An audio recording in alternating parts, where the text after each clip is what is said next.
curve. All we do is win, losing's a dirty word. Selling out them seats, the city is on blast. Gotta get your tickets cause they selling out fast. Good morning, everyone. This is Chris around the ATL. It is Monday, April 13th. I almost forgot what day it was. What's going on, everyone? So this is a recorded show, not live. And we're going to see if I can get through this before I have to go to work today. I wanted to do this yesterday, but things did not work out. Have a lot going on. Had a prom photo shoot this weekend. A lot of edits, a lot of editing, behind the scenes video, things of that nature. So I figured, well, I couldn't do it yesterday. Let's see if I can get something done today. So this is what we're going to talk about this morning. And you know what? I forgot to do this as well, but I'll go ahead and put this in here. So the Atlanta Falcons have their draft coming up. Well, the whole NFL does, obviously, but who cares about the rest of the NFL? We're just talking about the Falcons. April 23rd. I do have a draft show in the planning stages right now. I do not know what day I'm going to air it. With today being the 13th, it's approximately 2 weeks out. Well, no, not 2 weeks, a week away. So I might do it either this coming Saturday or maybe the night before the draft on Wednesday night. I might do that. We'll see. But the Atlanta Falcons, of course, have 5 draft picks. You know, what are we going to do? How are we going to mix things up with trying to fill in the blanks? I've mentioned this in a couple of episodes before. The James Pierce Jr. situation, you know, changes a lot, you know, in regards to, you know, depth and the D-line and things of that nature. We got to replace 10.5 sacks and the threat of 10.5 sacks as well. So have we done enough on the free agency side to where what can we do on the draft side to finish building out this team to be competitive? We don't want to be worse than a year ago, right? Especially with a new coaching staff. Offensively, we actually might be okay. You know, some of the things that I've seen, some of the moves, stuff like that. But again, the defense can't go backwards. Somehow or another, they have to at least maintain and even be better if that's possible. So we're going to talk about that draft very soon, so look out for that. Now, the Atlanta Braves, and I really wish I had thought about this before I came on this morning. What time is it? I think I got time. The Atlanta Braves. So I'll go ahead and type this in real quick. Let's see.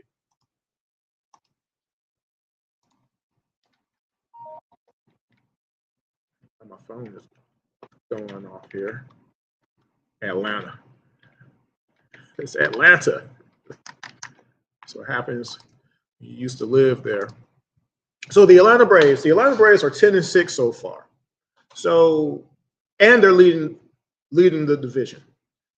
How big is that? Now, of course, last year the Braves started off 0-7 and basically missed the playoffs. By the way, knowledge-wise, no team has ever made the playoffs after starting 0-7, and it happened to the Braves, right? So, and that was them missing the playoffs for the first time in years. Remember that. So 10-6, leading the division, a lot of players still hurt. Big deal. 1, it proves that we have depth. 2, it proves that, hey, the players on the team, they know that they have to make up for last year. Last year was an unmitigated disaster, right? So why are we winning right now? Number 1, we have one of the best bullpens in baseball. Number 2, we actually have the best ERA in baseball right now, 2.41. But also, we're hitting the ball. You know, we've been notorious slow starters as a team. That is not the case this year. Let me turn my phone down. All right, it's going off there. Okay. Acuna, Ronald is just now kind of starting to hit a little bit. We saw that last night. Riley still isn't hitting, but the rest of the team has been pretty solid, right? Also, hitting with runners in scoring position. We're actually second in baseball right now. Huge deal. So with all that being said, if Ronald continues to, you know, start hitting a little bit more, right? If Riley starts hitting at all, because you already have Drake hitting well and Olsen and all these guys, Ozzie is starting off well, or at least better than he has in the past. So right now we know Michael is out for paternity. He has his first kid, so he'll come back. But again, we have depth. Dubon, he could play center field. You saw that, right? He could play multiple positions. He's a Gold Glove defensive player out there as a utility man. So we have more depth than we've had in a while. So that should carry us to a certain point. We'll just have to see how far we go. All right, let's see. Hold on. There. Goodness. All right, so, my other thing is with the Braves, before I go to the next topic real quick. Once we do start getting our starters back, will the bullpen get taxed too much as they kind of ramp up? Will we have to use the bullpen more than we want to before getting to the dog days of summer? That is a concern that I have. We just have to see. That's why I really want, the starters that we do have as much as possible. 7 innings. Is 7 innings really too much? Definitely 6 for sure. But we don't need our bullpen pitching 4 innings a game. We just don't need that, right? So I'm just saying. WNBA, the Atlanta Dream, I should say, traded for Angel Reese. Still not really sure on how that happened or what precipitated that. I'm not sure. It doesn't matter now. She's on the team. And so now with the core players, with Ryan Howard on the team and Brittany Griner, Alicia Gray, Rhonda Jones, Nas, all these ladies, with what happened last year especially, you saw how we ended up getting knocked out the playoffs. This year, I believe we could be a championship team for sure. The only thing is we're going to probably have to play in State Farm Arena because they're not going to be able to play in College Park. I just think that's not going to be viable anymore. With Angel there, just ticket sales wise alone, you got to play in State Farm, I think, or maybe Georgia Tech. They're going to have to play somewhere other than College Park. So, but yeah, the Dream adding Angel Reese is a huge move for them. On the second hand, they did go get Brittany Griner. So again, they're putting in the effort to try to win. They haven't been doing that for a while. Of course, they did draft Ryan Howard and everything, but still, now they're really trying to put players together. And you see the whole league is doing that now. A lot, of that goes into, they're paying them, a little bit more, obviously. So more to spread around, so to speak. But I'm still mystified by that particular move, but we'll see how that pans out for the Dream. All right, finally, the Atlanta Hawks. Now, I'm going to see if I can get through this. I don't know. I'm going to try to. The Atlanta Hawks. So let's see if I can pull that up real quick.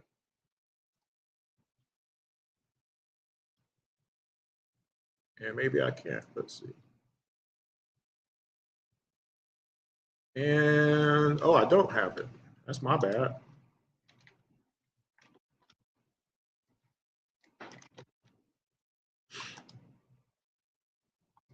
All right. 1, the Atlanta Hawks are in the playoffs for the first time since 2023. Fact. Big deal, because we haven't been in the playoffs for a minute, right? Now, it's not like it's been 10 years, but still, not making the actual playoffs and not being in the play-in is a huge accomplishment, okay? Also, we won the division. Very interesting fact, the Hawks only have 12 division titles, ever. The last time was 2020 season, if anybody remembers. But that's a huge deal for the Atlanta Hawks to be back in the playoffs. We clinched the seed, winning the division. Huge deals, okay?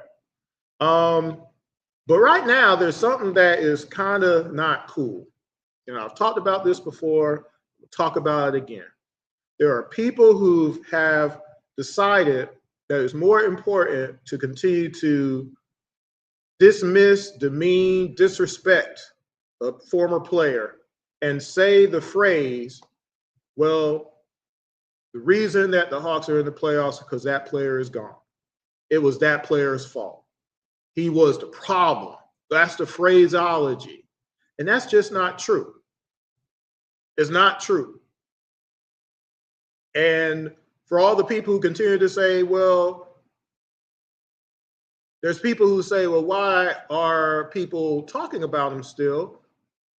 I don't know, but because they do, I'm going to continue to bring up stuff because I like to be factual about stuff that I say, not just saying stuff because it's popular to say it, right?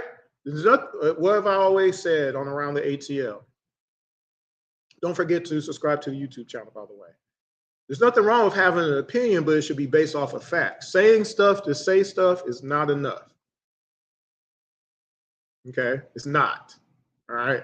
So people are saying, well, it's his fault and it was him and him alone and all this kind of jibber jabber, right? Okay. So let's talk about that a little bit. All right? Because again, it's not just people are being demeaning and dismissive and disrespectful. They're literally trying to erase his whole career.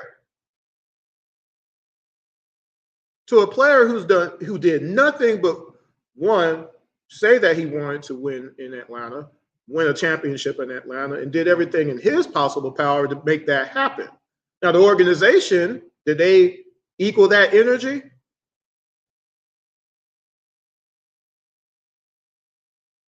This is a player that put Atlanta into a spotlight that it wasn't there before as well. A lot of people forget about that. So people are saying, again, the Hawks are in the playoffs because he's no longer here. He was the problem, all right? Trae Young hadn't played in the Atlanta Hawks uniform since December 27th. Now, I'm going to repeat another thing that I've said. So if in your heart of hearts, you believe in the 10 games that he did play this season, remember, he only played 10. Technically, he only really played 9 because that Brooklyn game where Muhammad Gay fell on him, he had only played a few minutes in that first quarter. And then technically also, he was on minutes restrictions in a couple of those games that he played. But he played 10 games on the roster this year. So if in your heart of hearts, the 8 games that the Hawks lost in that period of time are completely his fault, what about the other 28 losses that we have this season? Because we did lose 28 more games after he wasn't on the roster. And a lot of that from December to March. Because if you remember, it took from December 29th to March 1st just to get back to 500. He was not on the roster. What changed after the trade deadline? Because some things adjusted after that period of time, didn't it? Well, Luke and Vic were no longer on the team. And I said again before that initially I didn't agree with that decision because I'm like, well, we shoot a lot of threes, and to get rid of our 2 best three-point shooters doesn't really make sense. However, after thinking about it, I said, but defense, they don't play no defense whatsoever. And they give up a lot of unnecessary frivolous points where a 15-point deficit should only really be a 5-point deficit. But because they're out there playing these minutes together, you saw the rotations that the coach would be putting out there, right? You synced it for yourself, those who watch basketball games for the Hawks, right? But also another change that happened along that same time frame, CJ and ZR switched places. Zach was benched. CJ was put in as a starter. So you got 2 things that happened. Your defense would improve overall because you got 2 players on the roster, no longer possible to be on the floor at the same time or any time giving up points. And then you have CJ giving you points right off the bat. He can get his own shot all the time, pretty consistently. There's sometimes he shoots bad, yes. But he can hit shots on a regular basis where Zach was not, unfortunately. He went from 13 points a game a year ago to 9 points or less this year. Something had to happen. And the coach made the decision to bench him. And I gave him credit for that. He had to do it. And I gave the organization credit for getting rid of Luke and Vic. Because those 2 things, along with, yes, a favorable schedule came up. But again, I've said this, it's one of the most favorable schedules I've ever can imagine in Hawks history in playing teams that are either way below 500 or don't have their best players, and we're meeting them at those right times. And the Hawks won those games. That's what you're supposed to do. We went through a stretch where we played 11 teams that were below 500. After February 20th, the only losses the Hawks had were against the Houston Rockets, Boston, Knicks, Cavs, and then the Heat, but we know we had pulled everybody against the Heat. Last year, who finished up last year on the Atlanta Hawks? Does anybody know? Anybody who watched Hawks basketball know who's on the team last year? Because it does matter. Let me tell you who was on the team last year. Dominic Barlow was on the team last year. Georges Niang was on the team last year. Terrence Mann, Karis, I am not your Casanova. Levert was on the team. Muhammad Gay, Keaton Wallace, Clint. And of course, you had Okongwu, Dyson, Zach, and Trae Young, right? Now, remember, Jalen Johnson only played 36 games last year. So who was playing power forward? You had a combination of either Muhammad Gay, Dominic Barlow, or Niang at power forward last year. Any of those players better than Jalen Johnson? Can anybody make an argument for me? We know Clint ended up getting benched, and Okongwu started the last 2 months of last year. He did well, 15 and 10, 16 and 11, the last 2 months of the season, right? We know Dyson Daniels played well last year. Most improved, he won that. Runner-up in Defensive Player of the Year. First time a Hawk has been on defensive team since Paul Millsap, 10 years prior to that, basically. Okay, or however many years Paul Millsap has played as a Hawk. That was the last defensive player that is named to a team. And I keep saying, well, where are all these other defensive players that we supposedly have on the team, since our worst defender supposedly is defending the best offensive player on the other team, which actually is not the truth, but that's what people keep saying, right? Again, just talking and saying stuff don't make it true. We'll get to that in a little bit. But who else was on that roster? David Roddy, Jacob Toppin, Kobe Buffkin, who I was told was better than Trae Young and should be the starter. We drafted our starter, right?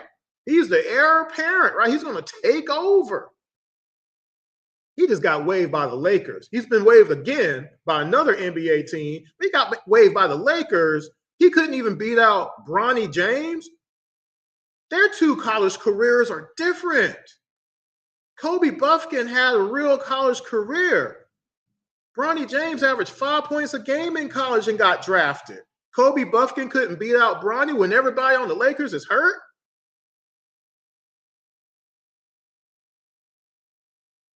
The Hawks last year ended up winning 4 more games than the previous season. Of course, they made the play-in where you had 2 players perform, basically.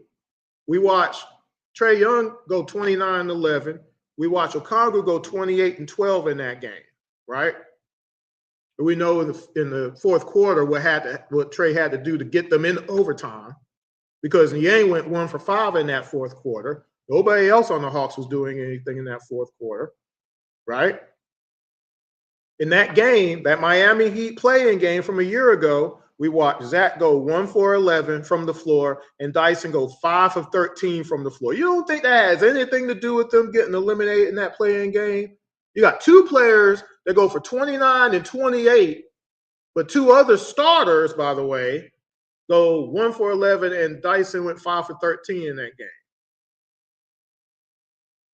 We had enough last year. You really believe that? But again, who watches Hawks games? And I've shown you the actual overtime period, shot for shot, here on Around the ATL. I broke that down, and I showed you this is how the Miami Heat hit 17 points in that overtime. And it's not how you think.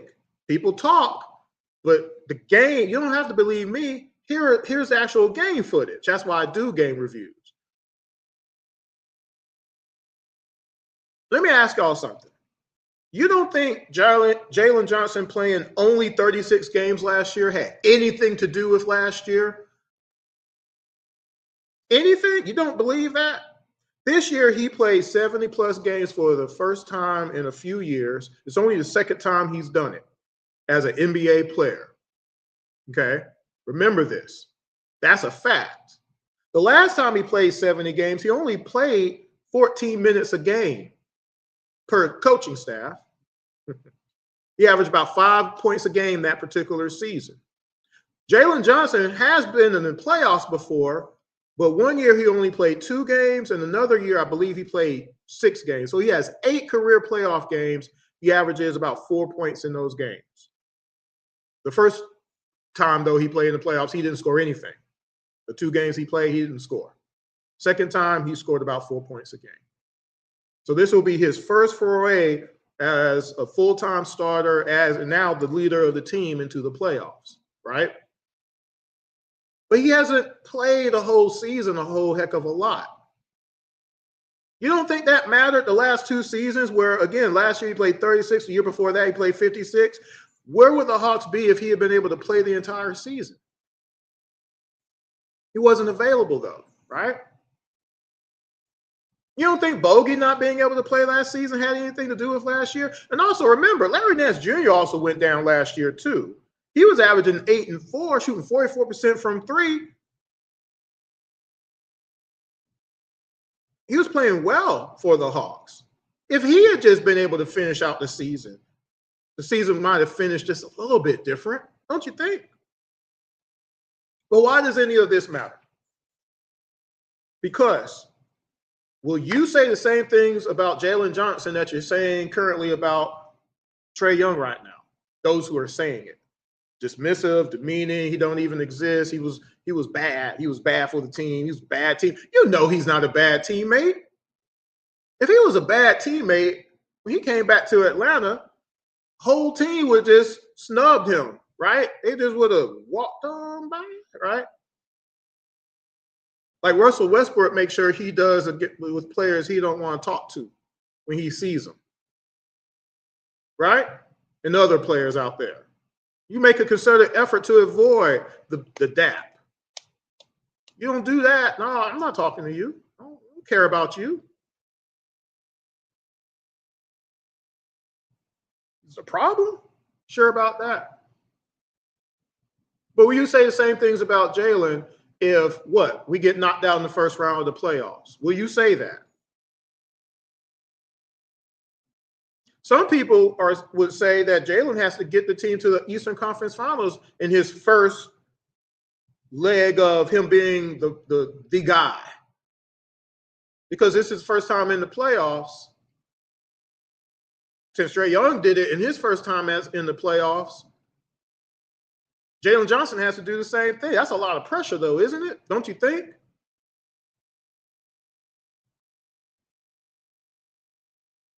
Hawks have to at least get to the playoffs 3 times in a row because Trae Young was able to get that done, right? And if it doesn't happen, will you blame Jalen Johnson or you blame the organization? You're going to blame teammates. What are you going to do? Because you would have to do the same thing you're doing with Trae Young right now, right? If we don't beat the Knicks in the first round, what will be the reason we didn't beat them? Because it can't be because of not enough help. We just won the division and clinched the 6th seed this year. We had that long winning streak, right? We only lost a handful of games since February 20th. It can't be because of the lack of help. That just can't be true. We got Kuminga on this team who can give you 24 any given night. So it can't be help. So what would it be?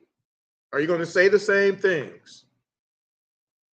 Keep that same energy, right? We've heard that before back in the day, right? I've said personally that the Hawks have to win a championship this year, next year, or the year after that, because otherwise, what are we doing?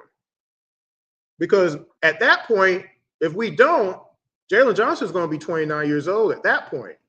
And is he, in his prime, going to be like, I don't know if they're going to put enough people around me to win a championship, and maybe he'll leave. He'll ask to be traded or something. Or maybe the Hawks will just trade him offset. I don't know. We got to win. We got to win now, though. Right? Or is it enough? Because, again, the organization chose not to build around a player that was a league leader in assists. Okay, right? No matter who is on the roster, he's going to keep passing you the ball, right? League leader in fourth quarter scoring just a year ago. He led the NBA. He led the NBA in points generated by assists, second only to the Joker in total points generated for his team for the season, to the Joker, second. Okay, right? He's up there with Jordan and Kobe when it comes to points in the last 10 seconds of a game. Yes, Kobe and Jordan don't matter, right? Third all-time in assists per game, 15th all-time in points per game.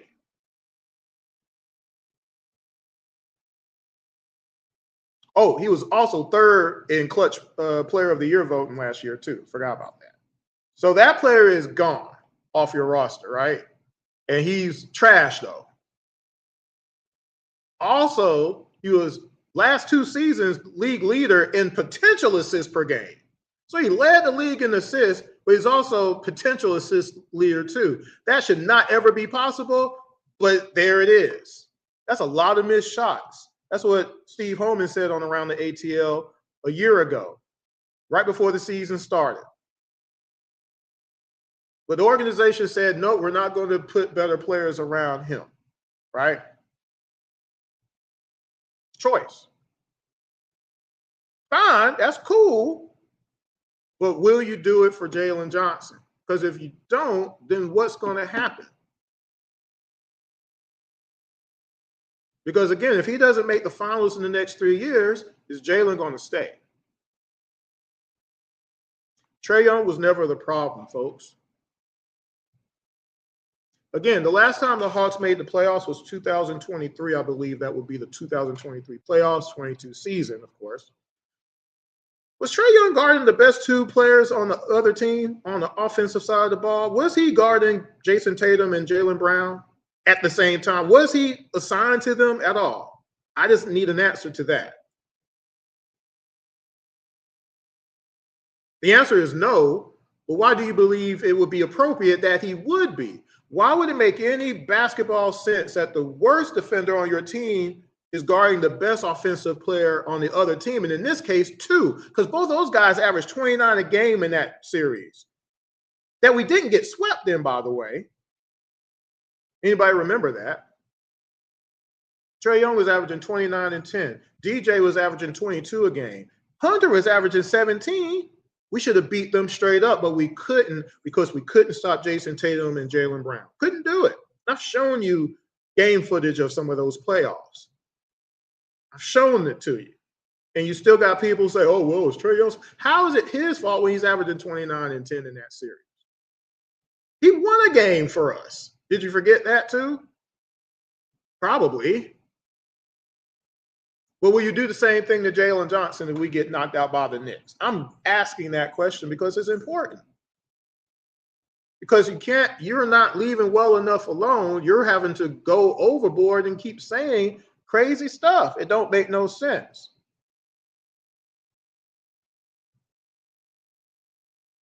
Because I've shown the game film over the years of how teams score against the Hawks, and nobody ever has an answer. All they could do is call me names for showing them what actually happened rather than wanting to believe what they're saying out loud is true. But here's the game footage. So explain this, right? Hold these other players accountable over the years. Why don't you want to do that?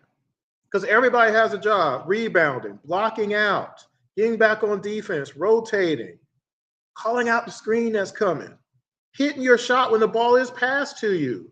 You know how many open shots the Hawks missed last year? It mattered. It mattered, guys. It matters. Our organization has also chosen to not build around other players in Hawks history, too. It wasn't just Trae Young. Dominique Wilkins. Someone said, well, the 87 team didn't have enough. I'm like, no. They didn't. They didn't win. Obviously, they didn't have enough. Scott Hastings wasn't enough. Sorry. Antoine Carr wasn't enough. Sorry. John Battle. Doc scored less points in the playoffs than he did in the regular season. Or what? We're relying on Concat? Really? What are we talking about here, guys? Well, Webb scored less in the playoffs than he did in the regular season, too, that particular season. I want to get technical about it, okay? ISO Joe, we saw what that team did one time, and we said, no, we're just not going to do anything and not bring any better players in here to help out him and Jay Smooth and a couple other people. We're not going to help them out. We're going to just stay where we are. And we saw how that worked out. Heck, Sharif Abdul-Rahim was a great player. We didn't want to build around him. Horford and Teague. Paul Millsap. We said, okay, we got swept by Cleveland. Let's bring in some better players next year and get back to the championship. Get to the championship. No, we didn't do that. We just said, nah. We got swept again very next season out the playoffs. Does that make any sense? There's too many people who've never watched a game of Hawks basketball, much less a season of Hawks basketball, who talk crazy, okay? And they insist on not making players accountable. And that doesn't make any sense. In sports especially, facts will always win over opinions because facts can be proven. We got game footage. Again, I always tell people, you don't got to believe me. Here's the game. Trae Young didn't get 73 points scored on him by Luka. There were 3 other players that were guarding Luka that game. What about them? Malachi Flynn scored 50 points on the Hawks 2 years ago. What about the players who were supposed to be guarding him? And no, Trae Young wasn't even out there in that game. He was hurt. He wasn't playing. We gave up 24 threes in a ball game that same season. We gave up 18 threes 3 games in a row in that one season. It was after that Detroit game, by the way, where Malachi Flynn dropped 50 on us. Those 3 games right there, that basically was your play-in right there. No one has nothing to say, right? Hunter was playing that night. He couldn't stop Malachi Flynn. But here's the craziest part. Can you make an argument, again, that Kevin Huerter is better than Dyson Daniels? I'm asking this question. Is Hunter better than NAW? Where's Hunter at right now? Cleveland even said, man, we're getting rid of you. John Collins is better than JJ? Now, Clint and Okongwu, again, Clint, of course, is the better rebounder over time, obviously, but he's not a good defensive post player. He's a good help defender, but tell me all the Eastern Conference centers Clint Capella stopped over the years. Outside of his first year as a Hawk, where, again, 15 and 14, 2 blocks a game, after that, all of his numbers went down every single season. Okongwu, not as big as a rebounder, but he can rebound. He can play some post defense. We've seen him stop some people. Not everybody, but a few. And Okongwu can score. So they kind of even out a little bit. But Trae Young took that team to the Eastern Conference Finals. And remember, that was without Hunter, who didn't play after the first round. So again, can Jalen get us to the Eastern Conference Finals? Because that's what people are going to be expecting. Jalen's the guy now. He has the range, right? He got to get us there. But if he doesn't, then what? Are people going to just be like shrug shoulders and be like, oh, we got next year, though. Next year will be even better. We're going to get some players in, right? That wasn't the energy the Hawks organization gave the 2020 team. They said, man, we're going to bring in Weston Windu and Lance Stevenson and TLC and other random players. That's what we're going to do. We're not trying to get better. We were within 2 wins of the NBA Finals. We're not going to get better. Instead of demeaning and dismissing Trae Young as if he never existed, he was really bad and he was bad for the team and stuff like that, what should have been happening this whole time, because Trae Young even said it. He was like, I feel it just might be time because, Jalen's playing well. I'm going to go ahead and – because at the end of the day, Hawks didn't really do enough to – and even with that, It was a matter of, this is just my part in this, find out what we have if everybody got healthy. Now, outside of Porzingis, that was just a dumpster fire. It didn't work. I mean, and it took too long to fix that, right? We needed a big. You didn't go get a big. We still don't have a big. Like, that's going to be an issue. Again, against the bigger teams, the teams with size, that's going to be an issue. We got to play the Knicks of all teams. First round. It's going to be an issue. Maybe we'll get a healthy young Jock back, and he'll be able to make enough of a difference to help out. Maybe we'll actually start playing Asa, maybe, energy-wise, because it's not Muhammad Gay. He's had 3 years to prove himself. He can't be consistent, right? I don't know. But again, the going back and forth is crazy right now. But people keep saying it. So when people keep saying these crazy things, I'm going to be a person that's going to say, well, wait a minute, look at this. This does mean something. This game right here shouldn't have happened like this. Look at everything that happened in this game. Because if one person is doing what they're supposed to do, again, everybody has a job. If this person's job is to get the ball to you, your job is to hit the shot. That's your job. If this person's job is to score, you need to make sure you get the rebound. You need to set that screen. You need to get over to this. You need to, because everybody has a job. Some people are better at their job than others, of course, but everybody has a job, and everybody just needs to do the job. And that hasn't been happening over the years. One of the other things that is happening this year, mind you, besides the great play of JJ and NAW, you got CJ in there, is that people are better playing. They're playing better. Now, again, you don't have Vitt and Luke out there not doing what they're supposed to do. And overall, and again, some of that's because of the favorable schedule that we played, right? I mentioned that, right? But points in the paint, second chance points, fast break points. Now, fast break points every now and again still been kind of, second chance points. There's a couple of games every now and again, but it's been mitigated by those other things that they've improved on. Can they do that in the playoffs? We're going to find out against the Knicks, one of the better teams in the East. We're about to find out straight up, right? Can they adjust? Because there's sometimes, though, it's just like we're not adjusting what's going on. We just gave up 17 points to Jalen Brunson in the fourth quarter of a game. The person who did win Clutch Player of the Year a year ago, right? That's a problem, don't you think?